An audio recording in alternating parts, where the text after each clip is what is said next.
What's up, Cam? Nothing much. All good. How was your how was just real fast?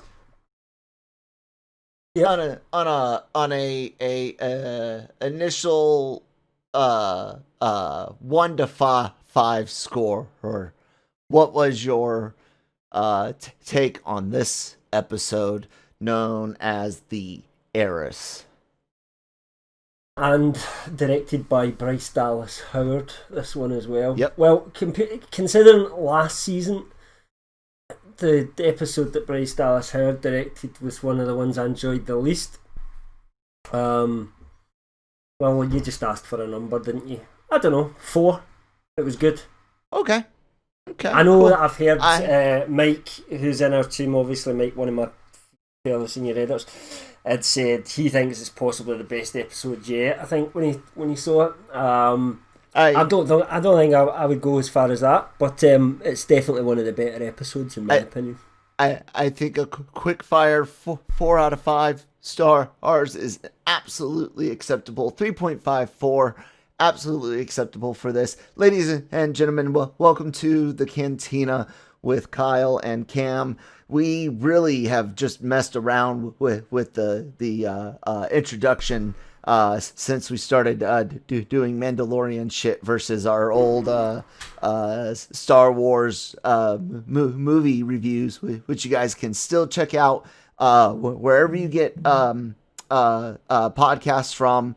Used to be called Last Call, but now we're the Cantina.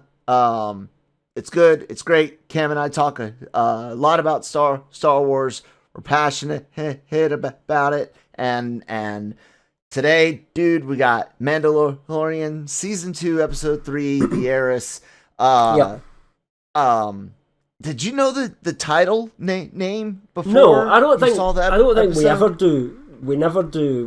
They don't release it unless it leaks. I don't think that leaked or anything. I've not heard last week's because didn't leak. As soon as the passenger didn't leak. And I don't think that the first episode did. The passenger really wouldn't have given anything away if it had leaked. It would have been like, who's the passenger? Is it Boba Fett? Is it Yeah, but true.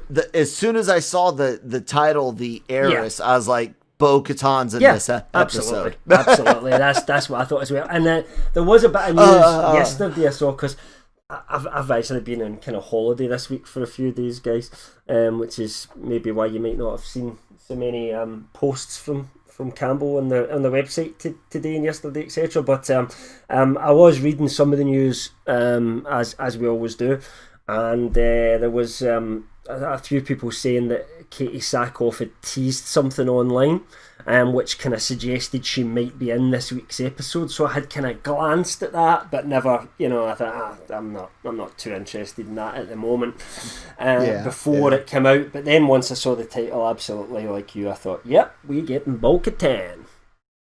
Yep, and then I started wondering, so what does that mean for Sasha Banks' character? Are we getting Bo and Sabine together? I thought at that point we were. Yeah, I thought at that point we were. Yeah, I must admit. So, it's pretty interesting. This, but I said last week that it was really kind of funny, interesting, whatever adjective, right? Adjectives describe the things, right? Fucking grammar, I don't know. The interesting thing was that in episode 1, it was like rumor check true, rumor check true, rumor check true, and then in episode 2, it was like rumor check false, rumor check false, rumor check false, or guesses at what the things were. Wrong. There was like like episode 2 was completely unexpected. Yeah, we were this... completely wrong with what we thought it was going to be about. We weren't expecting that little kind of standalone episode that was kind of halfway through the journey, just set all on its own, and it was kind of nice. We both enjoyed it. Yeah, it was. But I suppose this week's more of a kind of continuation on from really episode 1. And again we get a couple of our rumors that were discussed from our source, and other sites followed through. Some had other sources and said, "Hey, our source confirms LRMs." So check that, folks, out. Basically, what we've got right so far is that we were the first ones to reveal there was going to be a Boba Fett show, and it now looks like there is going to be a Boba Fett show. But we also said that there was going to be a show with Gina Carano's character, Cara Dune, and then KRT jumped in to say, actually what we've heard is it's going to be Bo-Katan and Cara Dune. And of course at that point, Katie Sackhoff playing Bo-Katan Kryze in live action was just a rumour at that point. But I've been writing a few pieces recently about Gina Carano, Katie Sackhoff and Sasha Banks all kind of liking each other's stuff, etc. And I kind of theorised that meant that the three of them had worked together. So I was pretty confident that both Sasha Banks and Katie Sackhoff were in The Mandalorian Season 2. But of course, where we did go wrong, and this wasn't a rumour, there was no rumour really about that Sasha Banks was playing Sabine. The rumour was Sasha Banks is in The Mandalorian. Who could she be playing? Yes. Maybe it's Sabine. And that's where it all came from. And then theory. It was just a theory. And lots of fans were either pro that theory or against that theory. And I honestly felt, and we discussed this in last week's episode, a lot of the fans that said there's no way Banks can be playing Sabine. I just didn't see it myself. I thought she could, but guess what? They were right. And I was wrong, because again, not a source thing. This was just my personal opinion. Was she was going to show up as Sabine? She's not. She's actually playing a different character, which I will give you the name of in 2 seconds. What was it again? Koska Reeves is the character that she's actually playing. So the three Mandalorians that appear in this episode are Bo-Katan Kryze, Axe Woves, and Koska Reeves. And Banks is playing Koska Reeves. Now I'm going to guess, this is just again a guess, that we're going to see those three turn up later on in Mandalorian Season 2. I don't think that's the last we've seen of those three, especially as I have a sneaking suspicion that there are some scenes where Gina Carano and Katie Sackhoff work together. And of course Cara Dune's not even been introduced in this season's episode yet. I'm going to guess maybe, I know we're getting a little bit far into it, we'll get to guesses later, but I've got a sneaking suspicion she might be next week, but I don't know. We'll get to that. So, good episode, some sort of more rumours confirmed, and one more thing is, I think we can, I had never seriously considered this, wasn't really anyway, but I think we can put to bed the fact that Ahsoka Tano is going to be in this season, since she was actually name dropped by Bo-Katan in the episode. Yes. So far everything, and the idea of Bo-Katan, the Darksaber, let's just be clear, this is all follow on from Rebels. This is a story that began in Rebels, and when we last left Bo-Katan on Rebels, she had the Darksaber, and she was going to use that to basically become ruler of Mandalore and unite Mandalore. But of course, that was pre A New Hope, and then Rebels ends post Return of the Jedi. We don't really know what happened to Mandalore during the years of the original trilogy, to be honest. One assumes some sort of purge, that the Emperor wouldn't have been too happy with this resistant Mandalore, saying we're going to go out and doing our own thing, and plus all these really good warriors that are actually used to fighting against Force users as well. It's just probably not the kind of thing old Palpy Boy wanted to kind of have kicking about. So I'm sure he had a pretty stringent sort of campaign, tough military campaign against what Bo-Katan was obviously trying to do. And at some point, wasn't it during the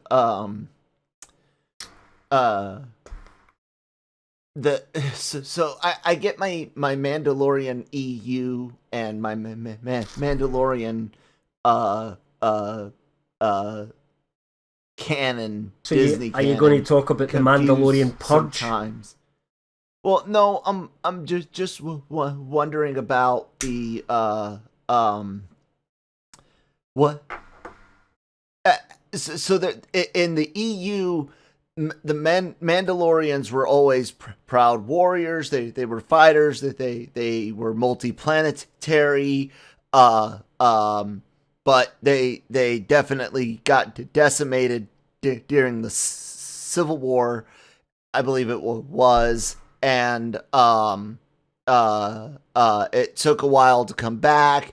They had to like rebuild agriculturally from the ground up, blah blah blah blah blah blah. In this Disney canon, it's kind of similar, yeah. right? There's I don't think the timelines quite match up, because a lot of the stuff that we know about Mandalore and what happened to it, we see it actually happens during the Clone Wars. So basically, between episode 2 and episode 3, and Mandalore is not in a particularly good place, and there's different people vying for control of it. And as the Clone Wars end, there's an actual siege of Mandalore. That's in the final season of the Clone Wars, and Darth Maul's basically took control of Mandalore, and he had the Darksaber. And our heroes from basically Ahsoka basically fights Darth Maul, etc. Gets away, and then in Rebels they pick that story up again. Set a few years later on, maybe 15 years later or something like that. And Mandalore is basically nothing at that point, and they start fighting back against the Empire. But some of them, there's various different factions. Some are pro-Empire, some are just in it for themselves. But the kind of good people, if you like, are kind of Sabine and Bo-Katan. And remember, Bo-Katan's sister, I assume she's dead at this point, I can't remember, is Satine, who kind of had that, almost relationship with Obi-Wan Kenobi during the Clone Wars as well. They had basically feelings for each other. So Satine was her sister, and Bo-Katan was never sort of into leading, but she's got the name to do so.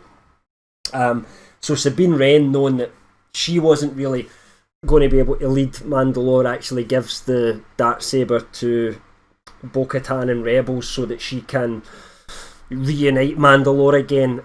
But we don't see what happens after that. That's off screen, we don't see the kind of resolution of that. And then Rebels ends, boom, before A New Hope starts, but then jumps to post Return of the Jedi, but we only really see little flashes of what's going on, and it's more focused on Ahsoka and Sabine at that point, and they're going out to look for Ezra, so we don't really know what happened to Bo-Katan. So at the moment, that period that happened during the original trilogy is still a bit of a mystery. I think there's something in the lore about there was a purge of Mandalore, which I think is just the Empire kicking the shit out of it. But how that affected things, again, we don't know. But clearly, Moff Gideon was involved in that as well, considering he is the current possessor of said Darksaber. And as we know from this episode, Bo-Katan desperately wants to get that back to once again try and unite Mandalore under sort of her stewardship.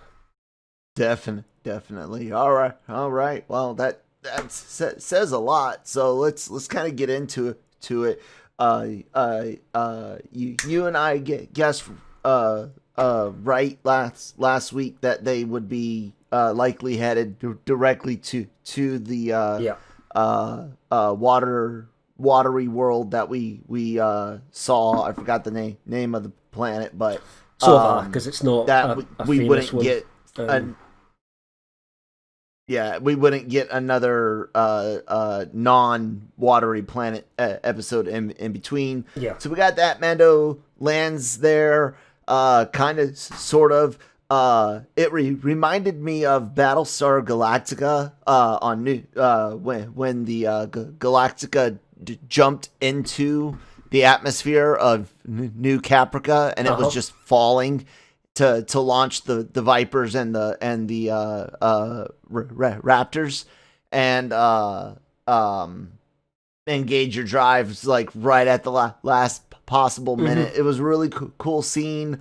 Especially it was almost kind of done with a bit of comedy in it as well. We like the Mon Calamari just kind of watching up and shaking his head and control there, saying, "Crest, can you slow down? Can you please slow down?" You know.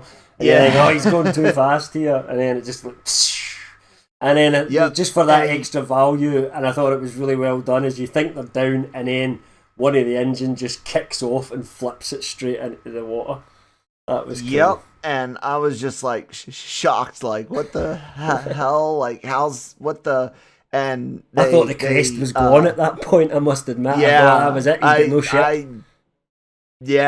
I was worried, still worried about the crest. Well, he needs to take it to somewhere better to get it fixed up. That's for sure. That that must have been one of Akbar's less noble relatives. You know what I mean? And he's basically trying to trap everybody. Broken ship. I shall set myself a trap. Man, but he doesn't do much for his 1,000 credits. That's for sure. Bringing ruin to the name of Akbar. Jeez. He's just that black sheep of the family. Terrible. But just on that though, what I loved was because it was a water planet, and then you were forgiven for why Mike had thought this is Mon Calamari from the trailers, because a lot of Quarren and a lot of Mon Calamari, which of course both populate on Calamar, but it was cool that on a water planet you had a lot of those two species, because that makes sense, doesn't it? Do you know what I mean? So again, a nice little touch. People are gonna species immigrate all over the galaxy, and of course those species would be looking for opportunities on any planets that have the kind of environment that large suits them. Bodies of water. Absolutely. Exactly. So absolutely. I am actually kind of disappointed it wasn't Mon Calamari. I would like to visit that I would like to visit life, it at some point, but that would be, you would imagine, big cities, proper infrastructure. That would have been a main world as part of the New Republic, you know, because of the role at that point. Well, you would think they would be a planet on the up. It's not really the underworld, you know, of the Mandalorian, is it, to go there? It was better to, what they did in that planet they couldn't have done on Mon Calamar. But imagine, I think they could have like this, because like you said, you wouldn't have had the Empire just underground, randomly taking just weapons away. Hold on, God, let me. So here's my pitch, and tell me if I'm way off base, and you're like absolutely not, Kyle. So we don't get the name in episode 2. We just, the passenger needs to go to these coordinates, and he's like, they're really blah blah blah whatever. We come in with the shot, you know, after the ice planet and everything. We come in with the shot, and you can see shipyards off to the side, and there's Mon Cal cruisers being built.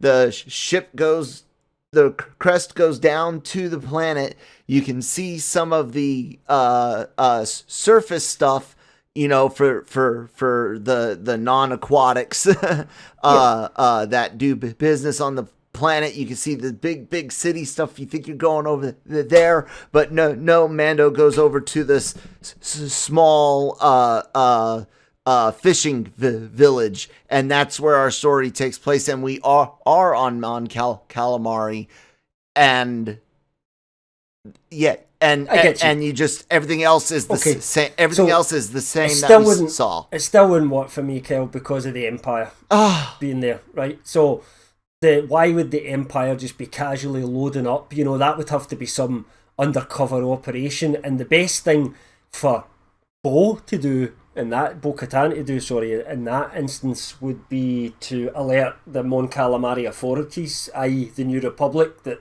by the way, there's Empire here, they've got a ship, they're taking guns, game over.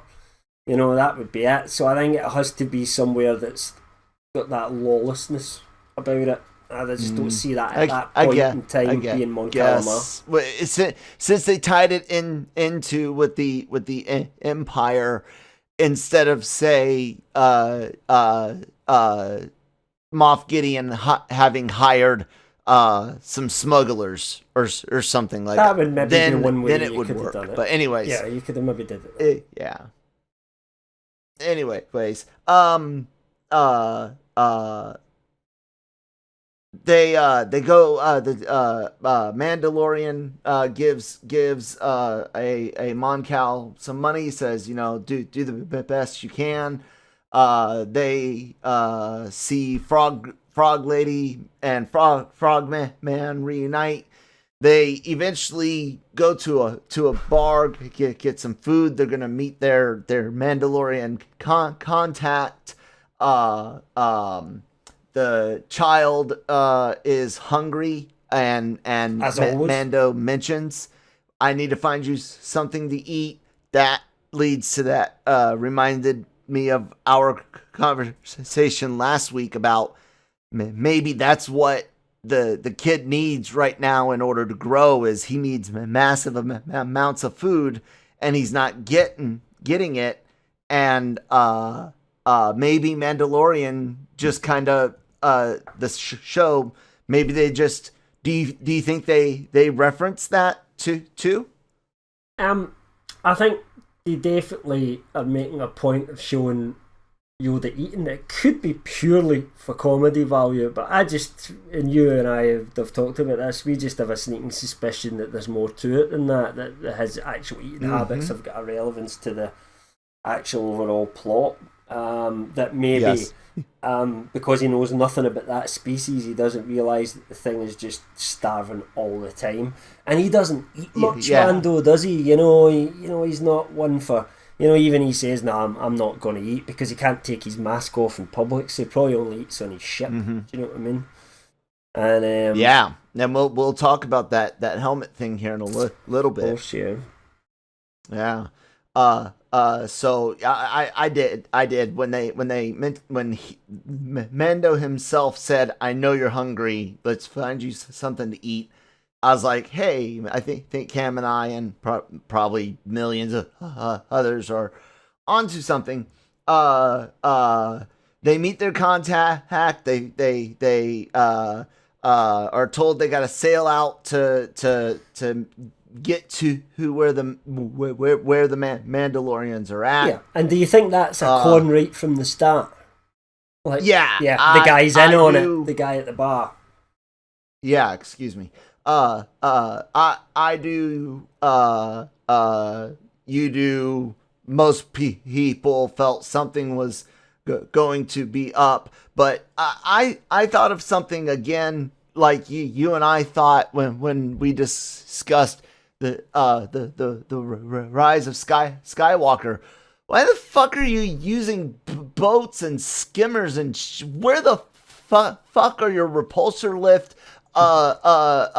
Air speeders and shit. I mean, I just thought in this particular instance in the show, it's just basically very cheap technology. They don't have any money. It's a piece of shit place. They probably don't have enough money to actually, get equipment like that. They'd probably fuck off to another planet if it was up to them. So they're basically just doing a boat. Civil war that just ended.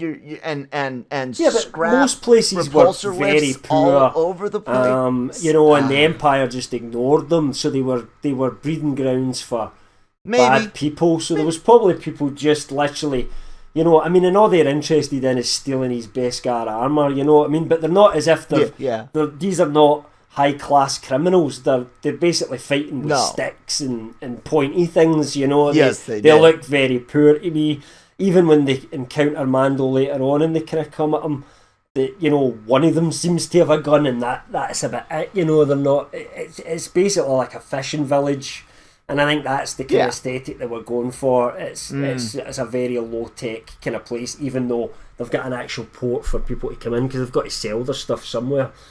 And they're basically just fishermen. And that's what I'm saying. Like there should have been at some point like some scrap, you know, tie repulsor lifts, some scrap, you know, A-wing repulsor lifts, some scrap fucking but it maybe just didn't make it T-67 airspeeder repulsor lifts, and you still need to buy that. If somebody finds it, they're still going to say, we can't sell this anywhere else because it's a piece of shit. Do you want to buy it? How much? This much? Whatever. I'll just stick to the boat.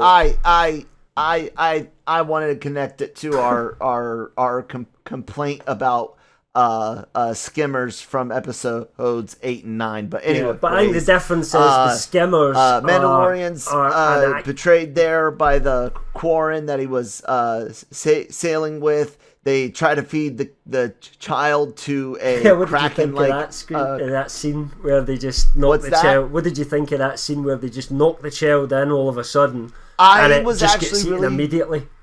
I was really shocked when they kicked the child in there and it actually got eaten. Like I saw it close and I knew the child would be safe. Yeah, I knew they weren't. That wasn't how you were going to kill the child. They were going to get him back, but still, it's not. I wasn't expecting it. It was a shocking scene. Yeah, I didn't expect it, so I like that. I really like that. Mando immediately jumps in, doesn't even have to be pushed in, just jumps in to go. Father reaction. You would have done the same. Try to get. Even though it would have been fruitless, you would have done the same. What's that? Even though it would probably be fruitless, you'd still have jumped in. You know, if a shark ate your kids, you'd probably jump in, even though you ain't getting them back. It's like okay. Prime exam. Me and you talked about this last week. Last week's episode really showed us that this is a father-child relationship now for certain, 100%. And you and I, as fathers, could relate to some of the actions and reactions Mando had in episode 2. And yes, exactly in this, you see your child pushed into water. You know you can swim. You know they can't. You're jumping in no matter what. There was that unfortunate event a couple years ago in Orlando's Disney parks, one of their resort hotels, where an alligator got a hold of a child and the father went in after the alligator, but it was, you know, it had a sad ending. But I like that. Dude, I am digging fucking Din's freaking growth, dude. I am. What about you? Definitely, you know. Definitely. I agree with everything you said. Cool. So, anyways, a bunch of Mandalorians show up. To two that are obviously female because of the way you can tell by the armor design. Yep. Because of the way armor fits, which there are times that I appreciate armor designed for females in media, and then there's times where they take it too far and they make it sexy instead of practical. Armor still needs to be actually practical. Because the like not even the Xena warrior princess. Even the U.S. Military now has male and female uniforms. It used to be unisex. You just had different sizes. That's it. The only female uniform there was the maternity uniform, and for stretchy pants and extra width blouse, shirt, jacket, whatever you want to call it. Got a female version. Yeah. So two females and a male land. They blast away the Quarren. They help rescue the Mandalorian out then, and another Mandalorian, one of the females, jumps into the water tank, gets the child out of the beast, and comes flying out with the child. The egg the child was in was a bit damaged, but child was a-okay. Super exciting scene. I love the deadly accuracy of the Mandalorians here. And just before we get to the talk about the reveal, just the action. What did you think about the action in this scene? Yeah, it was great. It was well shot. Yeah, exciting. The whole scene's an exciting scene, and it really comes out of you out the blue because you think you're in for a slow boat ride, and it just kind of comes out the blue and lights up, and I just wasn't expecting it to happen like that. That they all come in to sort of save him. I was actually wondering, well, how the hell is Din getting out of this one? When he's under there and they're just pushing him under the water, and at this point I'm saying to myself, the kid's still in the beast. It could have swum away anywhere. Do you know what I mean? You've got that panic at that point. You don't know what's going to happen, and then the way they just kind of come in and kick ass basically is pretty awesome. I had actually thought at that point it was just going to be Sasha Banks as Sabine Wren was going to come in and have been hidden on the boat. Yeah, even reveals when herself in armor, flew in and first, saved the day. I thought that's what it was going to be as well. But when I saw the armor a little bit closer, I realised because Bo-Katan's got a very peculiar helmet design. Yes, she said this armor's passed down generations in her family, and so the blue color. Yeah, and it's kind of like she's rebuilding a clan again with these others wearing blue colors with some sort of unique design to their helmets each. Like the male had this circle that went around, and Koska. What are they called? There's a name for them. What's that? There's a name for them. The designs, I can't remember. I don't watch the cartoons, but anyways, it was awesome. Here's where everybody was ready to get big reveals. Which characters are we getting? Like you said, the armors kind of gave it away. Helmets come off. Mando's like shocked that the helmets came off, and Bo-Katan introduces herself, and the other Mandalorians with her. Mando, of course, is like, but you took your helmets off. That's not allowed. Where'd you get that armor? You can't be Mandalorians. And she's like, bitch. I am so Mandalorian. She alludes that hey, there is a rift that exists within our people. She referred to them as a religious cult, and she also called it Child of the Watch. Yes, the Watch. Now, there was a group who ran counter to sort of Satine. Really, this is back in the Clone Wars, so it was more Bo-Katan's elder sister, Satine, and there was a group that were trying to take control of Mandalore, and they were called the Death Watch. So I wonder if the Watch, is some sort of offshoot of Death Watch, who were kind of traditionally not good guys, let's just say, but of course they might have evolved into different ways afterwards. It was more who was leading them at the time and the direction that leader was taking them, I suppose. But it was Pre Vizsla who had the the dark saber at that point, Yep. and was trying to control Mandalore, and he was definitely Death Watch. Now they don't say Death Watch; it could be a different watch. But you know, that kind of stuck in my head, as to say, I wonder if it's if that's what they're talking about, Death Watch. Yeah. I was like, okay. By the way, okay, so his group is their the group Watch, is and called the Night Owls.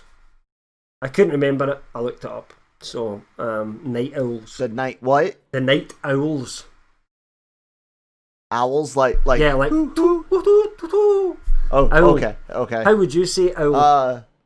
So well, there we go. At least that's some cool world building bit. We've got a name for the Mandalorians that are out there behaving like Din does. And it basically explains why it's different. You know, and you know that he's wrong in a lot of ways. I mean, there's far more connecting Bo-Katan to Mandalore than there is Din. Let's be honest. Yes. So, you know, he's very much wrong when he says, you know, you shouldn't have that armor. And she tells him that this armor was handed down my family for, 300 years or something like that. Yeah. So, you know, it kind of changes his worldview. He's getting different information. And I think this also tells us one thing. He comes from the post-Clone Wars Mandalorian ideology to where it was just his group. That was the way they did things. Well, not just that, but for survival reasons, you go to an area and you marry and you mate as much as you can, and so you get into adopting the orphans to up your people's numbers, because they were being killed, providing basically future genetic pathways to continue your people on. So but anyway, one thing he comes from one where they do that. They absorb people into their group, versus Bo-Katan, who is a legitimate heir to the planet itself, not like as its leader, but that's what she's going for.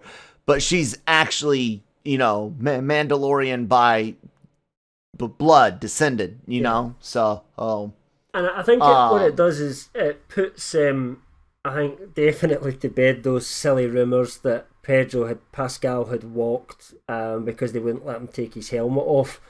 Because they've built a pathway for that in now. You know, we're having he could have his opinion changed, you know. I think it would take a lot longer than a couple of seasons for that to happen, but, you know, if he's going to get more involved with other Mandalorians and see that actually, you know, that's not necessarily something that everyone follows, I think that's an important sort of step to take. I think you could see him. I honestly, we've got 5 episodes left, episode 4 through 8 left, and I do see a way that by the end of episode 8, he does take off his helmet. Maybe it's one of those where you see him take it off from behind, and he sets the helmet down, and it's like a statement for the end of the season. I see a pathway to that, but I also see where, like you said, maybe it takes another season for him to accept all this stuff. Either way, he learns. It's about character growth, you know, and we just don't know what part, because we don't know the end point where they plan to go with his character, so it's hard to know where he is in terms of his development. You know? Exactly, but they've now got a path, and I'm wondering if those initial disputes were like, maybe he didn't know that his character could go down that path, and then he finds out, I can? Okay, I'm cool cool. Things are great. But that day, some production assistant overheard the argument part, and that's what drove that rumor. Something like arguments that. are going to happen on every production between the actors and directors, and they don't have to tell the actor, oh, here's the end, here's where we're going, it's going to take 5 seasons or whatever. He'll be contracted on for so many seasons. He's not there to write the fucking stories at the end of the day. He's there to play the part. There'll be a limited, involvement. At the end of the day, he's not going to just take over and say, I'm a big star, we're going to do things my way now. Yeah. But, well, some stars have done that before, but I don't think Pedro Pascal was a big enough star to do that at this point. And he's probably getting paid very well for what essentially amounts to voice work at the moment. But I think eventually, by the time The Mandalorian finishes, we'll be seeing Pedro Pascal sans helmet a lot more. But I don't know when that'll be. In terms but of I will say this while Koska, Bo, and Axe, the three Mandalorians, while they did take off their masks, they did spend a shit ton of time in their helmets. They did. Bo talks to the Mando about basically a heist to help Mandalorians retake Mandalore, set it back up as it should be. And she's like, help me, and I'll send you to the Jedi. We learn that the cruiser's actually an Imperial cruiser, as you mentioned earlier. Mm-hmm. The Imperial captain of the ship was played by Titus, however you want to say it, Welliver. Yeah. And he has been in a few Lost. He was the man in black in Lost. He was in, what's that? He starred in his own detective type show. I can't remember what it was called. Yeah, Bosch or something like that, wasn't it? Bosch that he starred in. He's been in a few things. Something. Yeah. Argo. He was in. Anyways, he has one of those faces that you are gonna feel you've seen before, because he's that guy that does a lot of like small stints on a shit ton of TV episodes. So anyways, they go for the heist. We get another really badass action scene with all of the Mandalorians, including Din finding out that they're not just there to take the weapons. Bo wants the ship as well. He does go for the sacrifice play with a couple of his handy little rolly bombs, mm-hmm. and takes a bunch of hits to the Beskar and kills some stormtroopers. Everything leads up to the captain, who has just communicated with Moff Gideon, and Gideon says, "You know what to do." Yeah, I like this captain. It was very Vader-like. Yeah. Like these are the die hard Imperials right here. Anything for the Empire. I think Gideon ends with "Long live the Empire" before his hologram goes off, or whatever. But the captain fucking shoots the pilot and the, I guess, navigator, whatever the fuck, and he fucking puts the ship into a nosedive.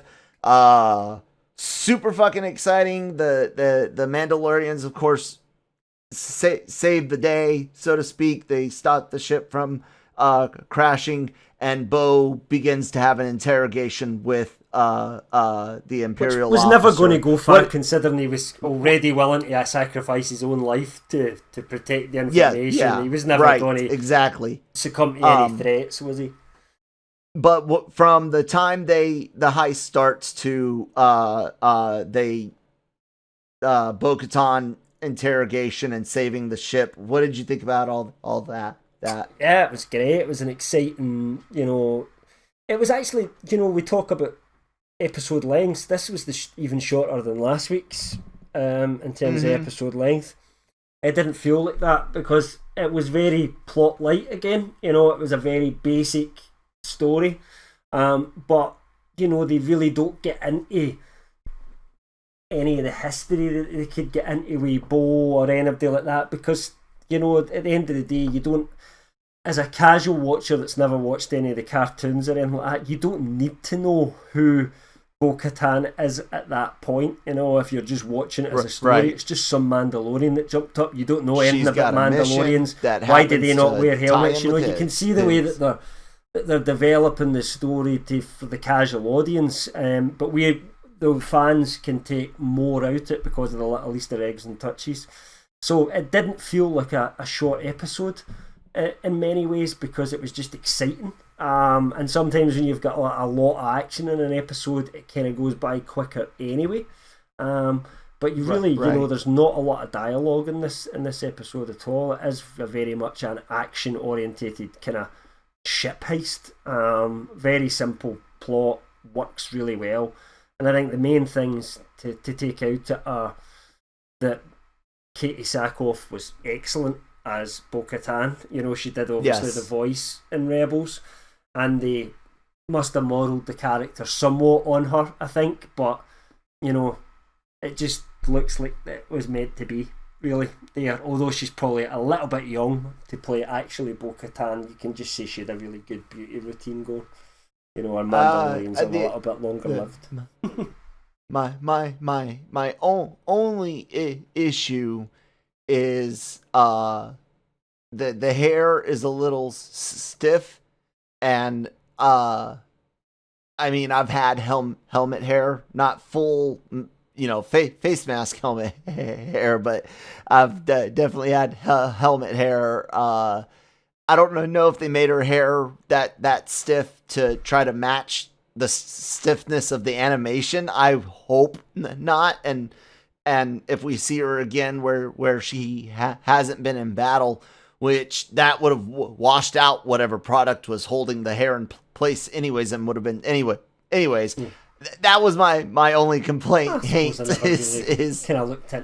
the hair was too much like the animation.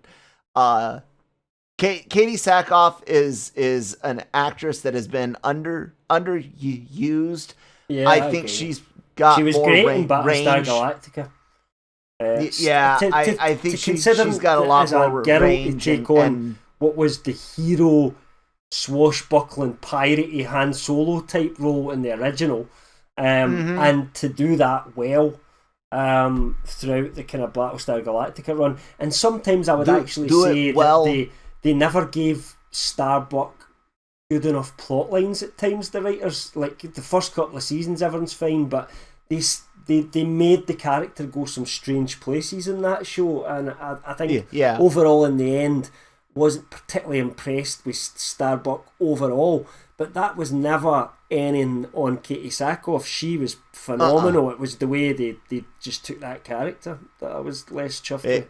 Yeah, I mean, you can have that incredibly wrong thought that her story arc ending was garbage because you're garbage, but the point is, we agree Katie Sackhoff is a good actress, and Battlestar Galactica did provide her opportunity to show range from that swagger to who am I going crazy to also she needs to get of emotion. She deserves to be somewhere besides just sci-fi TV. Anyways, the heist ends, of course. Mandalorian asks, hey, where am I supposed to find the Jedi you promised? And we get the name drop go to, I can't remember the planet No. name she said. Do you? No. It's a new planet. she I says need to read it a few times before it sticks in. I never get it. Yeah, on the first story. it's not it's not a planet that I recognized. And she says, "See Ahsoka Tano, ho, tell her Bo-Katan sent you." And Den goes to Frog Lady and Frogman's house where he left the child before the mission, and he goes off. Man, we're heading to Ahsoka Tano, and I don't think we're gonna see a lot of her in the next episode. I think we're gonna get to see her at the very end, and it will be, of course, Miss Rosario Dawson. And I do believe that the first time we hear her speak will probably be episode 5. Do you think they'll have Dave Filoni's episode? Some sort of plot at all, about him getting to Ahsoka, and then he finally comes across her at the end, and they leave you in that kind of cliffhanger, and then the next week will be actually what she's got to say for herself, basically. Yep, and the reason why everyone thinks this, for the listeners that might not know, is oh crap, it happened. I lost how I was saying it. I think you were going to say Dave Filoni is saying? writing and directing episode 5. Is that what Yes, exactly. Episode 5. Everyone saw that Dave Filoni is the writer director for that. Ahsoka is his baby from the Clone Wars and into Rebels. So when everybody saw that, they were like, "That's where Ahsoka shows up." But we got the name drop this week, so definitely I can see the cliffhanger ending.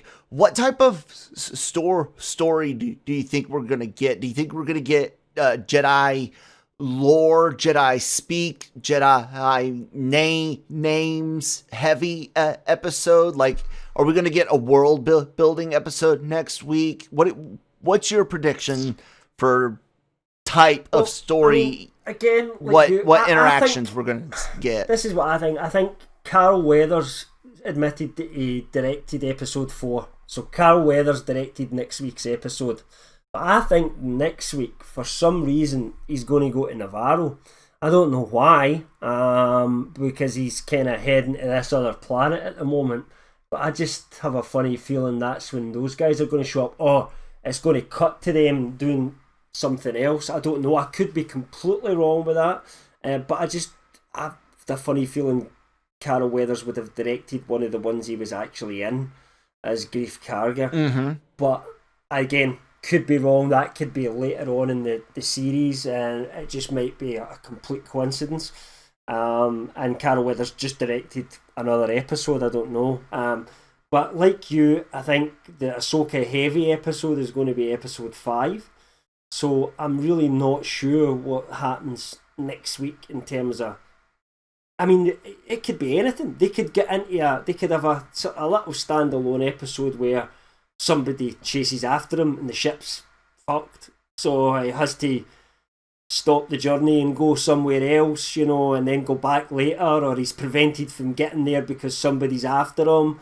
There's a million things that could go wrong to prevent him from getting to that planet until the week after, if that makes sense. So I just don't know what's going to happen, but hey, that's the way we like it. I think you're right on the money when it comes to Grief Karga, Carl Weathers, and Navarro. There's 2 places the Mandalorian can go for assistance and repairs for his ship. That's what I was thinking. That he just needs is to Tatooine first. Yeah. One, because he mentions he's very unhappy with at the end. There's a joke. I gave you 1,000 credits, and this is what you give me. Yeah. And his the Razor's crest is poorly fixed and very wet and very Mon Cal. and he makes a joke about it, and so he definitely is going to want his ship fixed better. He might not have the money, so he's like, before we go meet this Jedi, let's go do a job so we can get the crest repaired. And where's he go to get his jobs from? Navarro. Makes sense, so he's, I think we're gonna see the crest get repaired. Mostly he. I think we're gonna see the Mandalorian doing a job for Karga with Karga, and quite possibly Miss Gina Carano showing up again as in the trailer, Cara Dune. It looks to me as if in the trailer it looks as if there's a door opening, and I'm assuming it's the Razor Crest door, and we see the camera angle looking out from that door, and standing there is Cara Dune and Grief Karga. So we've seen that in the trailer, and it looked like Navarro. So I think that's going to happen at some point. I'm not saying it next. Yeah. It definitely will be next week's episode. I wasn't sure. What I was thinking about is what would cause him to have to go there. But I never thought about just getting the ship fixed. And actually, the way you say it, that makes sense, because he doesn't know what he's going into. The ship's in a pretty bad way. It would make sense maybe if he goes, well, I'll go somewhere and get it fixed properly. This time. Yeah, and additionally, he might know Kara's there. And she is there. She stayed there at the end of season 1, so he knew she was right. With and he might go see what she knows about the Jedi, because of maybe he name drops the rumors of the Jedi that killed the Emperor or killed Vader or something like that. He has a conversation with about I don't know because he'd already been quested to find the Jedi at the end of last season when he leaves them, so he would have had plenty of chance to ask her what she knew about Jedi at that point. But I mean, this is after Return. It's only a few years after Return of the Jedi, so I think it would all be rumour about everything that happened to Luke and the Emperor. He's quested with finding Jedi at episode 8. Like, he spends all the rest of the time after he's told that he needs to go find the Jedi. The rest of the time he's like told, or he's getting off of Navarro. He never has a chance to talk to the end when Cara. She doesn't. They have that moment at the end though when they go away and she says she's going to stay and everything like that, and I just assumed that maybe a day or so or a few hours have passed at that point, you know what I mean, rather than just immediately goes maybe up. I need to watch it I think we could see him thinking, like I said, repairs, but also going to her, maybe not even as knowing Jedi, maybe just going there saying, hey, I'm going against these legendary war. I got to go meet these legendary warriors. Would you be my backup? I mean, that I could see to get her there as well. I think necessary, and maybe even Grief Karga says, hey motherfucker, I'm going along too. And he's my base, Carol Weathers, baby, I got a stew going. Oh no, that's the wrong quote actually. He says, baby, then you got a stew going. Sorry. There you guys go. That's our predictions for her the next episode. Let us know in the comments below what you guys think is going to happen. Did I have any last notes? I had surprisingly little notes about this episode. I loved the Imperial pilot, like his reactions to the things happening around him, hearing on the radio the Mandalorians getting closer and shit like that. That was a real fun little note I had. And then I wondered why, when the engines were so close to the fucking water, wasn't there more steam? Anyways, that was my only complaints. Did you have any complaints about the episode at all? Complaints about the episode? No. Nope. Again, okay. when you're looking at something being a 4 out of 5, I'm not going to be that picky, because it's a very basic plot. As a one episode, it worked well. It carried on the story. It took us where it needed to do. It introduced some characters in a very unobtrusive way. So let's wondered how they would do all this. So yeah. So let's now give it our official LRM ratings, which we use the A, B, C plus minus method here at LRM. Final score, Cam. Mandalorian season 2 episode 3. The Heiress. I've got to go A+, I think, because for a 32-minute episode, I think it did a really, really good job. I think it was well structured, that episode, and I do want to give praise to Bryce Dallas Howard, because I didn't like her episode last season, but I thought it was really well directed and shot this week. Well written as well, which is obviously Jon Favreau, but just the way it all kind of came together in a very simple fashion and did its job, I thought was excellent screenwriting, and then executing it at the other end in terms of how they shoot it. So for me, 4 out of 5. So it's A+ for me. Last week I think we gave an A-, didn't we?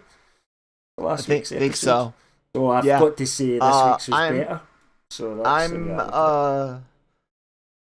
I feel hard to give it an A+ when I gave it a 4 out of 5, but I know, but it's what you mean with the actual scale, wiggle room of what the plus means. Yeah, I mean it's a different scale. But I I'm gonna give. If I'm gonna give. Okay, I'm gonna give it a solid A, because of the steam, because of the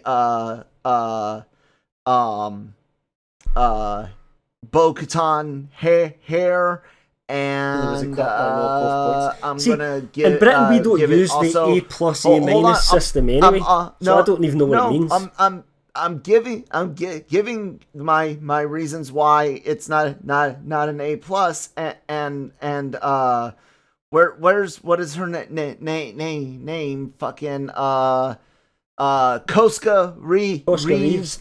Was completely wasted. Sasha Banks was basically there just to be a stunt person and actress at the same time. She was a complete waste of a character. She was